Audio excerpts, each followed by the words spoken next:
Special White here. It's the champ. Big up to Sporting Icon. Subscribe. Otherwise, I might pay you guys a visit. Welcome back to Sporting Icons. Like the video, drop a comment, and of course subscribe. Anthony Joshua says that the reason why he beat Vladimir Klitschko and the reason that Klitschko couldn't keep him down was because of his street mentality. And this is what Anthony Joshua had to say about the fight with Vladimir Klitschko. He's very intelligent, he's got a PhD, but you ain't got that hustle like me. As soon as the fight was stopped, I smiled. I said to myself, you can't out-hustle me. When he hit me in the 6th round, it was a big shot, but it wasn't enough to keep me down. It put me down, but it didn't keep me down. The shots that I feel usually are when I'm being lazy.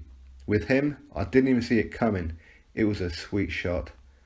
So that is Anthony Joshua's statement about his fight and his mentality at the time of fighting Klitschko.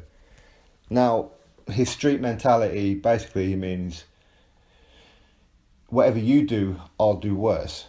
I will keep on coming at you. If you put me down, then you make sure you keep me down, because if you don't keep me down, I'm going to put you down. And that's pretty much what he's done. Now, it was a great fight, arguably one of the best heavyweight fights we've seen in many a year. I mean, some even say that it was better than Chisora and White, and that was an absolute war. So, obviously the rematch is looming, and a lot of people are saying that Joshua will dispatch Vlad very, very quickly, because now he knows how to beat him. A lot of people are saying that Vladimir will beat Joshua because he had him in the first fight and didn't finish him off, and he'll be kicking himself knowing that he had him and knowing what he should have done, and he'll rectify that mistake in the next fight.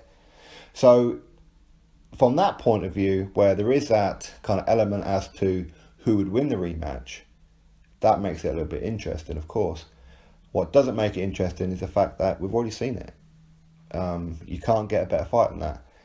My biggest thing about this is that what happens if Vladimir beats Joshua? Now, Joshua isn't allowed a rematch because the winner has to face Kubrat Pulev next. We've known this all along. In fact, he should have been fighting him now. But instead, this rematch clause that Vladimir snuck into the contract that they signed, they shouldn't have signed it, but I understand the point that even though Klitschko wasn't the champion, he was bringing the WBA super title with him. And with that, he chose to fight Joshua for it. He could have chose somebody else, but he chose Joshua. And for Eddie Hearn and Joshua to get the fight, they had to agree to whatever terms Vladimir wanted, and that was one of them, which is quite usual for Klitschko to have the rematch. Now, during the fight, it was brilliant, absolutely brilliant. From the opening round, it was interesting up until the stoppage. As you know, Vlad got dropped in the 5th for the first time in over 10 years. He hit the canvas, and it was bizarre seeing him actually hit the canvas, and he didn't get old overnight. A lot of people are drawing on the fact that he's 41 years old, but you could see fine well that had no bearing on it. And it wasn't for the fact that Joshua is rubbish that made Vlad look good. It wasn't that at all. And anybody who says that, really, it isn't. I mean, it's just my opinion. Of course, you're entitled to yours. But like I said, he dropped Vlad in the 5th round, and then he gassed himself out by celebrating and then trying to finish him off too quickly. Then he just got gassed. His energy got sapped from his body, and he couldn't recover for another 3 or 4 rounds. But of course, that was tactical in the sense of that he was deliberately trying to get his energy back. He was giving away the rounds, he knew that, but he knew as soon as he got his strength back, he was going to take out Vladimir. But as a consequence of that, he got dropped in round 6, like he says.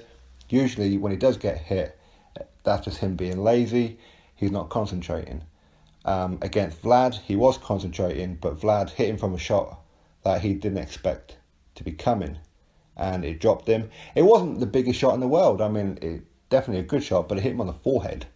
And it's quite unusual to see somebody dropped when you hit on the forehead. Usually it's on the chin or on the temple, or a body shot. But it must have hit him on the button because he went down, And in some ways, kind of luckily that he did go down, because Vladimir was following up with what could have been a KO blow. So had Joshua tried to almost like stand his ground there, he may have actually lost a fight at that moment. So luckily for him, he hit the floor, or he knew what he was doing even.